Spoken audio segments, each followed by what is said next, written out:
Welcome to RP Revenge. The screen glowed cold blue against my face, the cursor blinking beside my name, or rather where my name should have been. I blinked twice, certain it was a mistake. The company's quarterly forecast presentation, the one I'd spent weeks preparing, was up on the shared drive. But under Team Leads, where it once read Maya Khan, there was now only Ethan Cross. My chest tightened so hard I thought my ribs might crack. Ethan. The golden boy. The one who smiled too wide, who always accidentally took credit for my projections during meetings. And now, apparently, he was the one leading my presentation to the board tomorrow. For a few seconds I couldn't move. The office was almost empty, just the low hum of the air conditioner, the faint smell of burnt coffee drifting from the break room, and the metallic clicking of my own nails against the keyboard as I scrolled, desperate to find an explanation. But there it was in black and white. My slides, my data, my notes, my analysis, all under his name. Felt like my lungs forgot how to work. I'd spent 3 months refining the forecasting model, testing market variables, running simulations until my eyes burned. I'd stayed late every night, missing dinners, ignoring texts from my boyfriend, convincing myself that this would finally get me noticed by her, by Clara. Clara Whitman, my boss, Senior VP of Market Analytics. The woman whose approval I'd been chasing for 3 years. And now she'd replaced me. Without a word. I stared at the screen until the numbers blurred. The longer I looked, the colder I felt. I wasn't naive. Corporate betrayal wasn't new to me. But this felt personal. Clara and I had shared late nights tweaking forecasts together, laughing over takeout noodles while the rest of the floor went dark. She once told me, "Maya, your instincts are razor sharp. Never let anyone dull that edge." Thought she meant it. I was still staring when Ethan's reflection appeared behind me in the glass partition. His tie loosened, that fake humble smirk plastered across his face. "Still here," he said lightly. "You really should go home, Maya. You look exhausted." I didn't turn. "You're presenting my work tomorrow." He gave a short, nervous laugh. "Your work?" I think Clara just wanted someone with a little more boardroom experience. "Experience," I repeated flatly. "Right. She knows you're talented," he added, shifting his weight. "But this level needs polish, confidence, presentation skills." My fingers dug into my palm. "You mean she doesn't trust me?" He didn't respond. Just gave a sympathetic shrug, as if he were the victim here. The silence stretched tight between us until I finally said, "Tell me something, Ethan. When you rehearse tomorrow, will you even know what half those numbers mean?" He stiffened slightly. "Careful, Maya. Bitterness doesn't suit you." And then he walked away, whistling. The kind of tune people hum when they've already won. That night, I lay awake replaying every conversation with Clara, searching for signs I'd missed. The compliments that sounded too rehearsed. The meetings she cancelled last minute. The way she'd started copying Ethan on emails meant for me. Maybe I should have seen it coming. Maybe I'd been blind because I admired her too much. Clara was everything I wanted to be. Composed, brilliant, commanding. But maybe that was the problem. Maybe I'd become her shadow, not her protege. And now, she'd handed my spotlight to someone else. The next morning, the conference room smelled like polished glass and ambition. The senior board members sat in neat rows, sipping black coffee from company mugs. Ethan stood at the front, beaming like a talk show host, while Clara sat off to the side, her posture perfect, expression unreadable. I took a seat near the back, forcing myself to keep my face neutral as Ethan began. He started confidently enough, using my slides, my transitions, my phrasing, until he hit the revenue projections. That's where it all went wrong. Because Ethan didn't understand the model. He didn't know that the market trend pivoted mid-quarter due to a raw material disruption in Southeast Asia. He was reading my data like it was a script. The first stumble came when one of the VPs interrupted. "Excuse me, Mr. Cross. Can you clarify how you've adjusted for volatility in the supplier index?"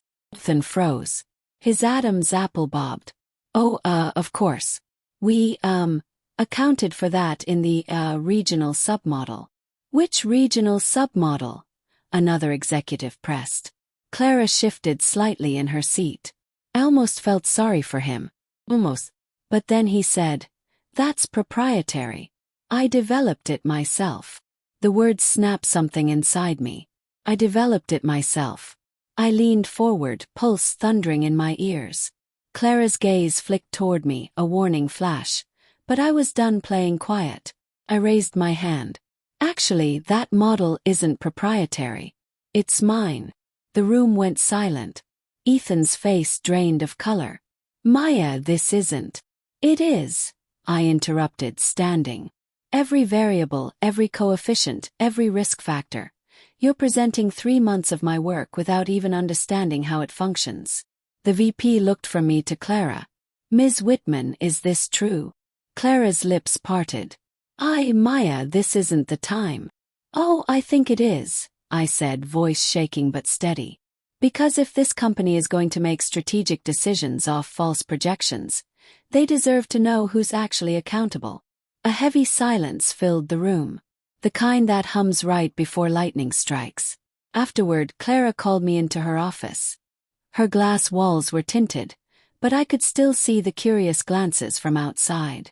She sat behind her desk, hands folded, expression calm but icy. That was unprofessional, Maya. What was unprofessional? I said tightly. Telling the truth. You undermined your team lead in front of the board. My team lead stole my work. She exhaled through her nose, leaning back. This is the corporate world. Sometimes credit shifts. You need to learn how to navigate that without burning bridges. My throat tightened. So, I should just let him take it. You should think long-term, she said softly. Ethan has connections with the board. He's strategic. He's a man, I cut in. And you think I should play nice until one of his connections decides I'm worthy enough. Her gaze flickered just for a moment. You're letting emotion cloud your judgment. No, I said. I'm seeing clearly for the first time. I turned and walked out before she could answer. My hands were shaking, but beneath the fury, something else stirred, a strange, fierce calm. The kind that comes when you stop trying to be liked. That night, I went back to the office long after everyone had left. The hum of the servers filled the silence like a heartbeat. Clara wanted to play politics, fine. But she'd underestimated one thing. I knew the data better than anyone. So I opened the internal report logs, tracking the presentation documents Ethan had uploaded.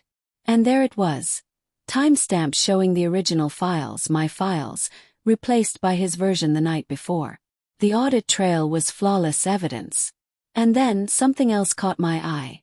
An archived email chain between Clara and the board liaison, labeled Q2 Forecast Proposal, Leadership Transition. I hesitated before opening it. My pulse quickened. The first line read, I'm recommending Ethan Cross take point moving forward. Maya's work is technically solid, but she lacks executive polish and strategic instinct. Strategic instinct. The words blurred as I read them again. My instincts, the very thing she once said set me apart, were now my flaw. I laughed bitterly, then saved every file to a secure drive. If Clara wanted to teach me about strategy, I'd give her a lesson she'd never forget. I didn't sleep that night. I didn't even try. By sunrise, my laptop was covered in sticky notes and empty coffee cups. My fingers trembled, not from exhaustion but adrenaline. For the first time in weeks, I wasn't doubting myself. I wasn't chasing approval. I was planning revenge. Clara once told me that data doesn't lie, people do. I guess she forgot that data also remembers. Every keystroke, every edit, every time-stamped upload, it all left a trail. And I had the trail that could burn her entire narrative to ashes. The next morning, the office buzzed like a shaken beehive. Rumors about my outburst at the board meeting had already spread. People stared when I walked in, half curious, half afraid. Ethan avoided eye contact completely. When I reached my desk, Clara was waiting, leaning against it like she owned the floor. Her smile was tight, almost pitying. "Maya," she began, "we need to discuss yesterday." I dropped my bag, calm as glass. "We do." She gestured to her office. I followed her in. She closed the door, lowering her voice. "You embarrassed me in front of the board. Do you understand what that means for you?" "What it means for me," I said, "is that I finally stopped letting people take advantage of my work." Her jaw tensed. "Watch your tone." "Or what?" I asked quietly. "You'll transition me out like you planned with Ethan?" That got her attention. Her eyes flickered, just a flicker, but I saw it. "I don't know what you're implying." "You don't." I opened my laptop, turning it toward her. The archived email appeared on screen, recommending Ethan Cross take point moving forward. Clara's color drained. "Where did you get that?" "From the company's own server," I said evenly. "And that's not all." I clicked through screenshots of audit logs, showing how Ethan had replaced my name in the presentation files. Every timestamp, every metadata trace. The silence between us grew heavy. She didn't deny it this time. She just stared at me, expression hardening into something sharp and dangerous.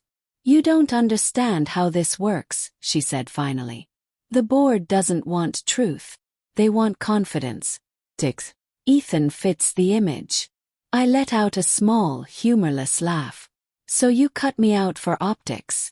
"I'm protecting this department," she said. "You think this is betrayal, but it's strategy. If we look weak, we lose everything. And if you look wrong."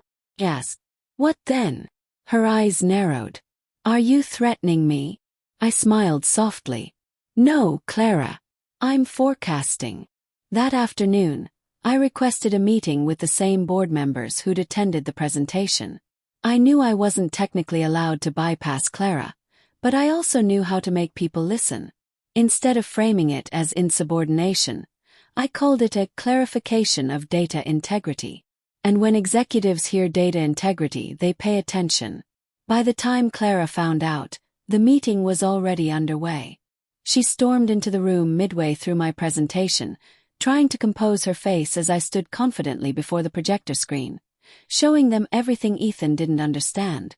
The correct projections, the accurate risk model, and finally, the audit trail proving who had authored each line of data.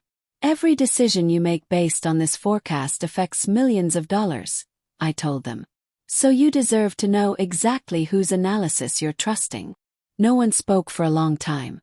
Then one of the board members, Mr. Patel, cleared his throat. "Ms. Khan, are you saying the presentation we saw yesterday was not your work?" "I'm saying it was my work," I replied, "but presented by someone else." Clara's voice sliced through the silence. "Maya, that's enough." But I didn't look at her. I looked at the board. "Check the metadata yourselves. If I'm lying, you'll see it." An hour later, I was called into HR with Clara. She looked furious but eerily composed, like someone clinging to control. The HR director had the audit logs open on screen. "Maya," he said, "your evidence checks out. The files were indeed reassigned under Mr. Cross's name without authorization."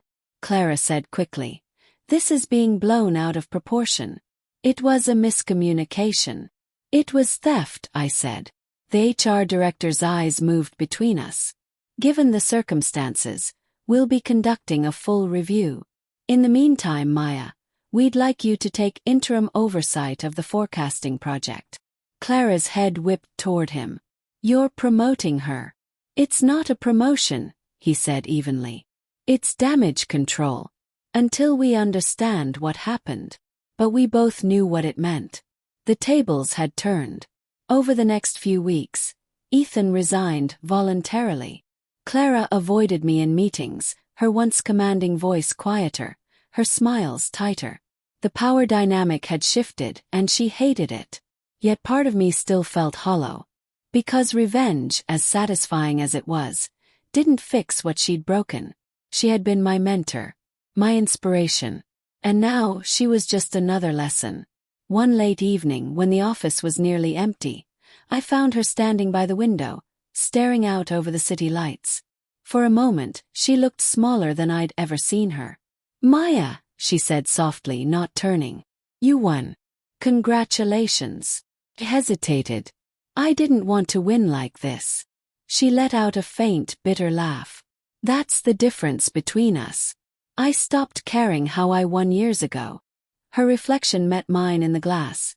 Two silhouettes, two women who had once trusted each other, now divided by ambition and betrayal. "Was it worth it?" I asked quietly. "Trading loyalty for strategy." Her eyes glistened, though her face stayed calm. "You'll find out one day." Maybe she was right. Maybe to survive here you had to sacrifice something soft inside yourself. But as I watched her walk away, I realized something. I hadn't just exposed her. I'd become what she once pretended to see in me. Someone who trusted her instincts. A few months later, the company's annual conference came around. My forecast had proven accurate down to the decimal. The board publicly acknowledged me for exemplary analytical precision and leadership under pressure. As I stood on stage accepting the recognition, I caught Clara's eye in the crowd. She clapped politely, her smile composed, but her gaze carried something else. Not hatred, not envy, something closer to regret. When it was over, I found a handwritten note on my desk. No signature, but I knew the handwriting instantly. Instincts matter. But never forget they can be used to destroy or to protect.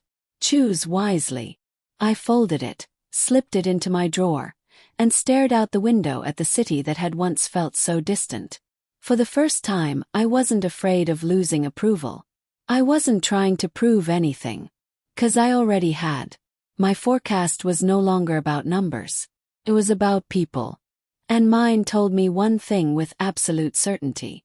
I'd never let anyone silence my instincts again.